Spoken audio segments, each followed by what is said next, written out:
세상의 별별 궁금증을 재미있게 풀어보는 조곤조곤 잡학사전.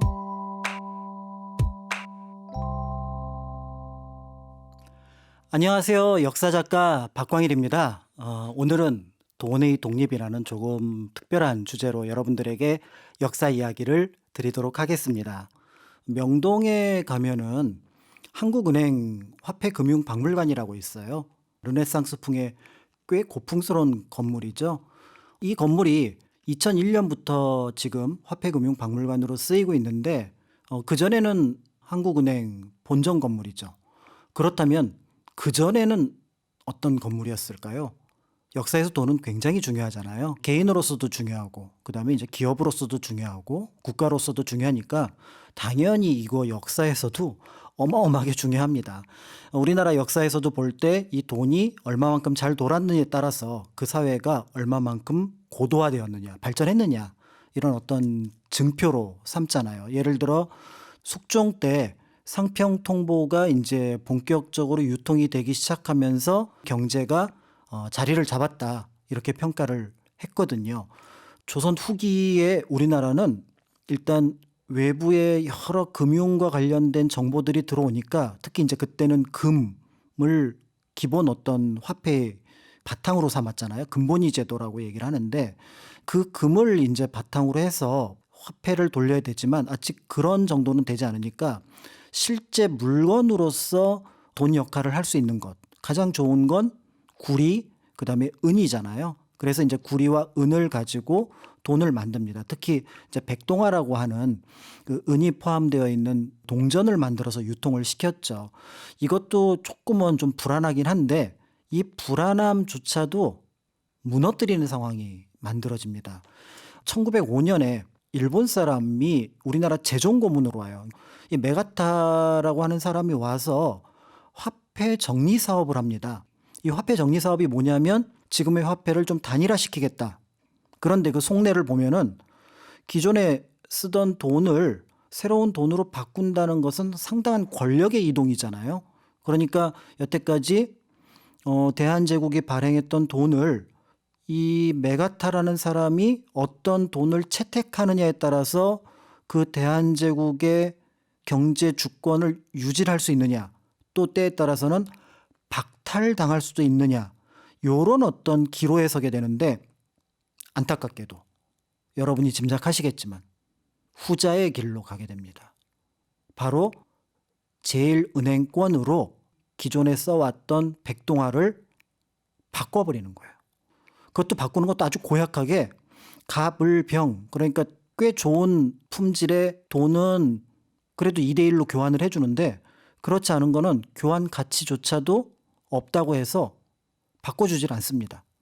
그러니 돈을 가지고 있었던 조선 사람들은 졸지에 날벼락을 맞은 거예요. 이거 내가 돈을 갖고 있는데 이게 이제부터 돈이 아니라는 겁니다. 그렇다면 그 백동화를 가지고 새로 사야만 했던 이제 돈을 사는 거죠.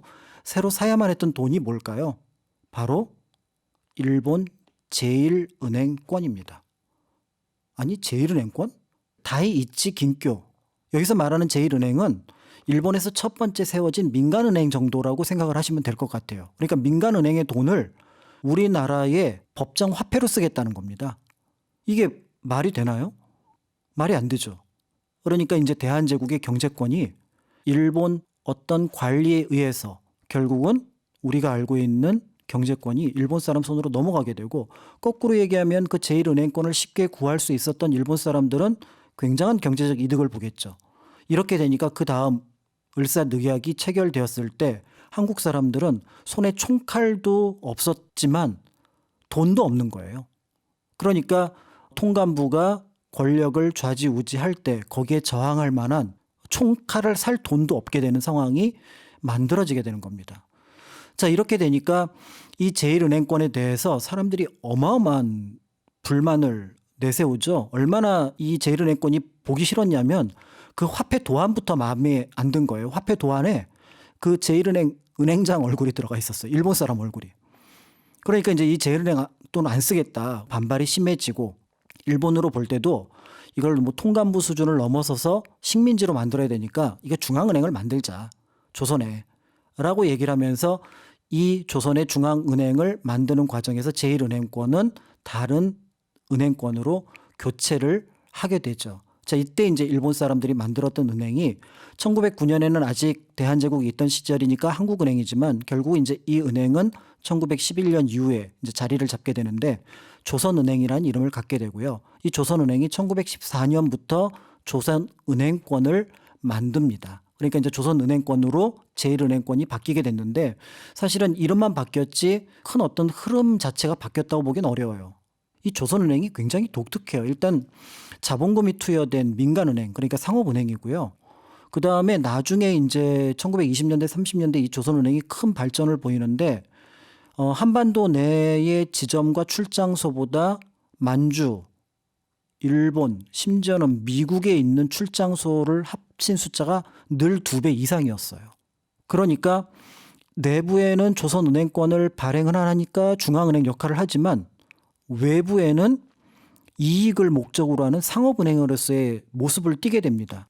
심지어는 이 조선은행은 주식회사였기 때문에 이익이 만들어지면 주주들에게 배당을 합니다.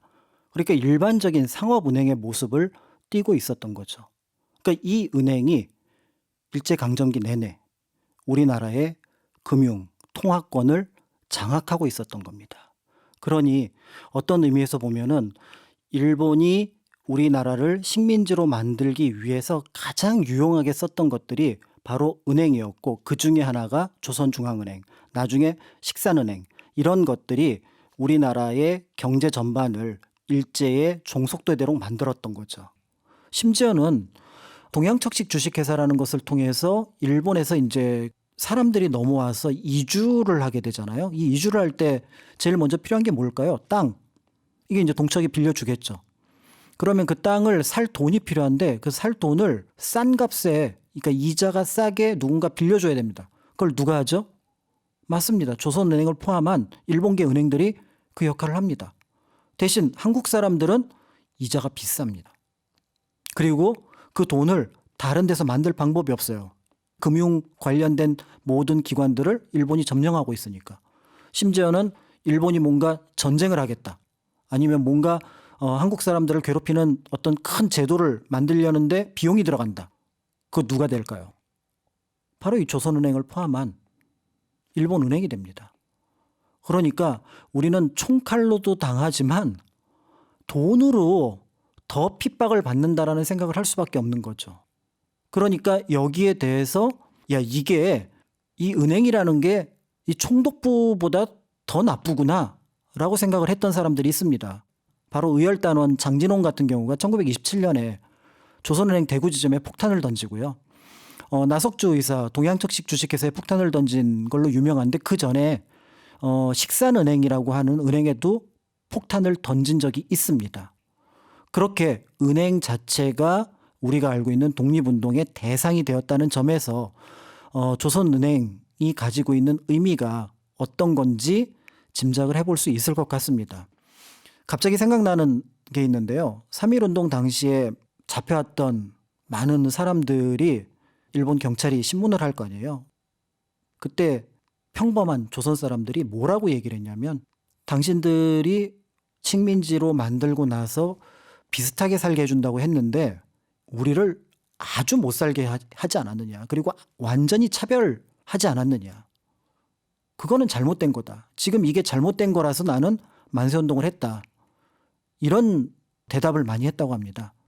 그런 면에서 우리는 독립운동의 여러 모습들을 총칼로서 했던 것들도 당연히 살펴봐야겠지만 경제적인 독립에 대해서도 반드시 살펴볼 이유가 생기는 겁니다.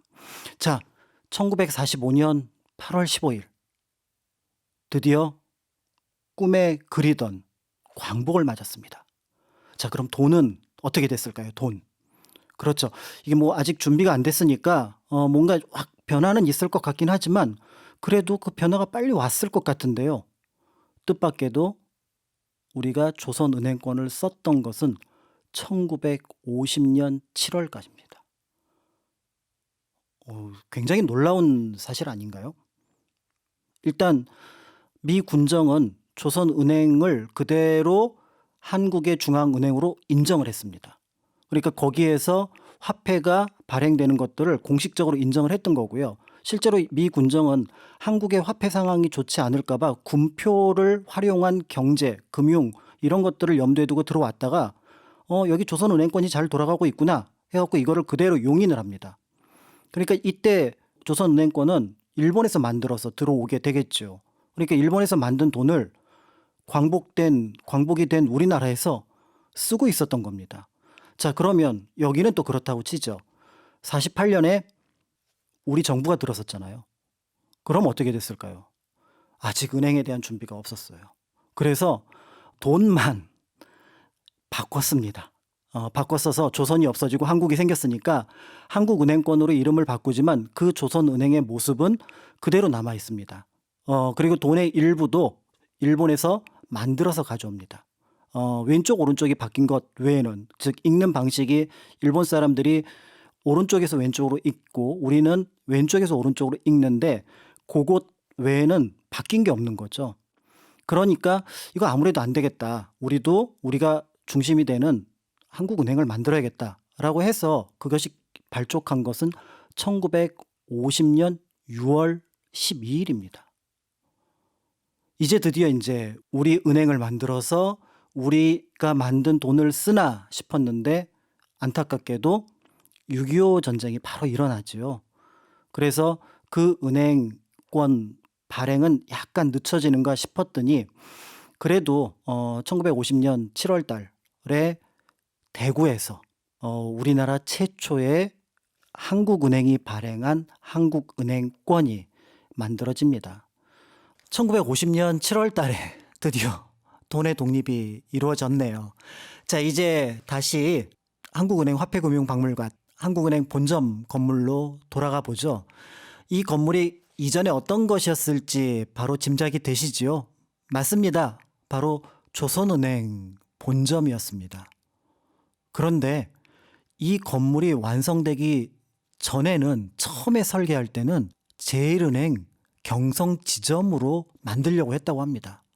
그러니까 이 건물의 역사를 살펴보면은 제일은행 경성지점, 그 다음에 조선은행 본점, 그리고 한국은행 본점, 그리고 화폐금융박물관. 이 건물 하나만으로도 우리나라 돈의 독립의 역사에 대해서 얘기를 드릴 수 있을 것 같네요. 우리 주변에는 이렇게 겉으로 알려진 것과는 다르게 속 깊은 역사 이야기를 전하는 유적이나 유물이 많이 있는데요. 이런 유적, 유물들 잘 살펴보시면 흥미로운 역사 이야기를 찾아내실 수 있을 겁니다. 지금까지 역사작가 박광일이었습니다. 감사합니다.